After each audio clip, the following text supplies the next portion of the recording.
Bonjour, nous sommes les élèves de CM2 de M. J. Revechon de l'école primaire Prima. Tous les élèves de la classe se sont mobilisés pour réaliser des sujets sur le développement durable. Notre premier invité, Samuel Njaki. Bonjour Samuel. Bonjour, notre thème est la pollution de l'air. Pourquoi avoir choisi ce thème? On a choisi ce thème car la pollution s'aggrave et c'est dangereux pour notre santé. Avec qui avez-vous travaillé? J'ai travaillé avec Darren, Emeric, Yassine, Jawad et Jessiane. Bonjour. Nous avons choisi de vous parler de la pollution de l'air. On a choisi ce thème car l'air devient de plus en plus pollué et c'est dangereux pour notre santé. L'air est pollué à cause des usines et des voitures et de toutes les choses qui fonctionnent avec de l'essence ou du charbon. La pollution entraîne des maladies comme l'asthme. Pour moins polluer l'air, il faut faire le covoiturage, prendre le bus, arrêter les courses de voitures ou de motos qui fonctionnent avec de l'essence. En 2001, en France, à Toulouse, une usine AZF a explosé. La pollution s'aggrave. L'air est de plus en plus pollué. Le saviez-vous, au Mexique, dans une ville qui s'appelle Mexico, il y a 50 ans, l'air était transparent et maintenant, la pollution a fait que le smog est comme du brouillard au-dessus de la ville. La pollution a un effet secondaire sur notre santé. L'asthme est une maladie dangereuse pour notre santé. Les choses qui polluent l'air sont les usines, les voitures et les motos. Les choses qui marchent avec du pétrole polluent l'air et sont liées au réchauffement climatique de notre planète. Au revoir et merci de nous avoir écoutés. Bonjour Meredith. Bonjour, notre thème est ne pas gaspiller l'eau dans les usages domestiques. Pourquoi avoir choisi ce thème? On a choisi ce thème parce qu'il y a des gens qui n'ont pas d'eau et il y a aussi des gens qui gaspillent encore l'eau. Avec qui avez-vous travaillé? J'ai travaillé avec Adidja, Kylian, Sarah, Cecilia. Bonjour, on va vous présenter ce qu'on ne doit pas faire chez soi. On a choisi ce thème parce qu'il y a des gens pauvres qui n'ont pas d'eau. Le titre de l'atelier est « Ne pas gaspiller l'eau dans les usages domestiques ». Il ne faut pas gaspiller l'eau parce qu'il y a des gens qui prennent des douches et laissent l'eau ouverte. Quand on nettoie la voiture, on n'est pas obligé d'utiliser l'eau potable, on peut utiliser l'eau de la pluie. Par exemple, si on va laisser l'eau ouverte, ça va aller dans les égouts, dans les stations d'épuration, puis dans la mer.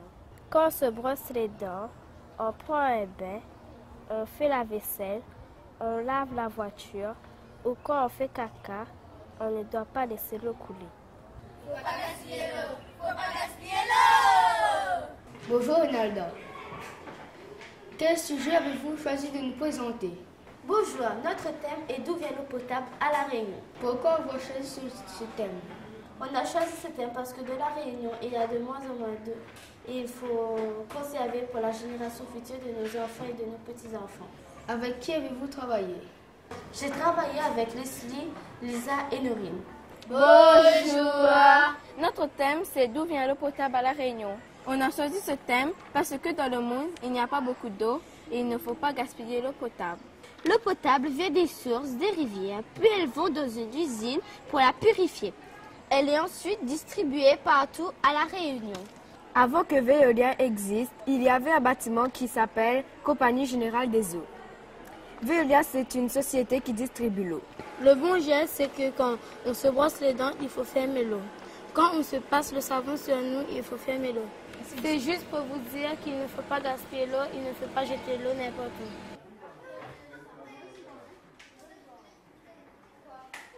Bonjour Aïcha. Quel sujet avez-vous choisi de nous présenter? Bonjour, on vous présente notre thème, le cycle de l'eau. Avec qui avez-vous travaillé? J'ai travaillé avec Miaya, Habib, Zoura. L'évaporation. Avec la chaleur du soleil, l'eau s'évapore en formant les nuages avec l'eau de mer. L'évapotranspiration. Les arbres aussi perdent de l'eau avec la chaleur. Cette vapeur se retrouve dans les nuages. Les précipitations. Le vent pousse les nuages vers les montagnes et la pluie commence à tomber, mais le froid transforme l'eau en neige. Le ruissellement.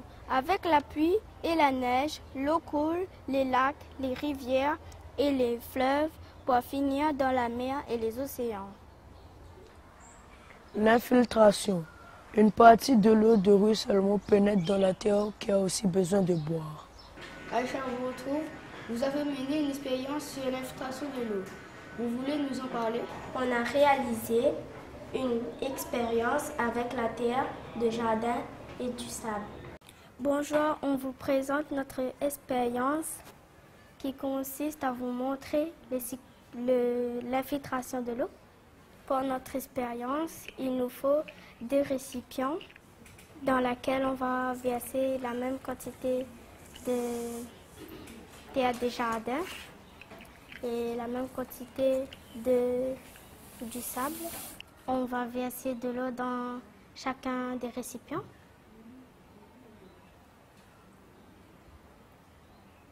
Et on va voir à quelle vitesse l'infiltration a lieu. Dans la bouteille où il y a du sable, l'infiltration de l'eau est plus rapide. La terre du jardin a mieux filtré l'eau que la sable parce qu'on voit que l'eau qui est passée à travers la sable est plus sale que celle qui est passée à travers la terre. À bientôt pour notre expérience. Bonjour Laura. Quel sujet avez-vous choisi de nous présenter? Bonjour, on a choisi ce thème parce qu'on voulait savoir comment faire de l'électricité autrement qu'avec le pétrole. Avec qui avez-vous travaillé? J'ai travaillé avec Vincenzo, Willis, Fabien et vous-même. Bonjour a travaillé sur le thème fait de l'électricité avec le vent et le soleil. On a choisi ce thème parce qu'on a voulu savoir comment faire de l'électricité autrement qu'avec le pétrole. Si la Terre était plus éloignée du Soleil, les panneaux solaires auront moins d'énergie. Les panneaux solaires transforment les rayons du soleil en énergie. Les chauffe-eau solaires absorbent l'énergie du soleil et chauffent l'eau contenue dans des réservoirs. Les panneaux solaires fonctionnent grâce aux rayons du soleil qui frappent sur les panneaux et produisent de l'électricité pour la maison.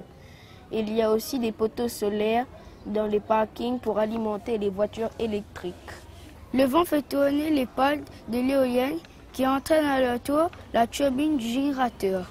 Les câbles électriques transportent l'électricité là où on en a besoin. Il y a un câble pour alimenter les éoliennes, un générateur pour les faire marcher, des pales pour les faire tourner et un mat pour stocker les éléments qui font fonctionner l'éolienne.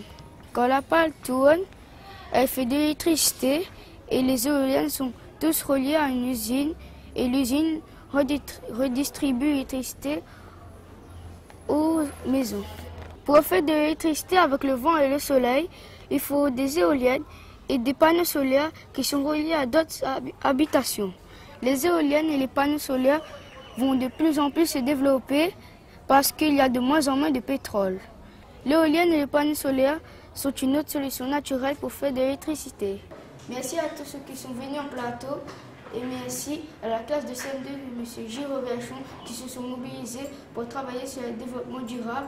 Et enfin, merci à la direction de l'école primaire de Prima.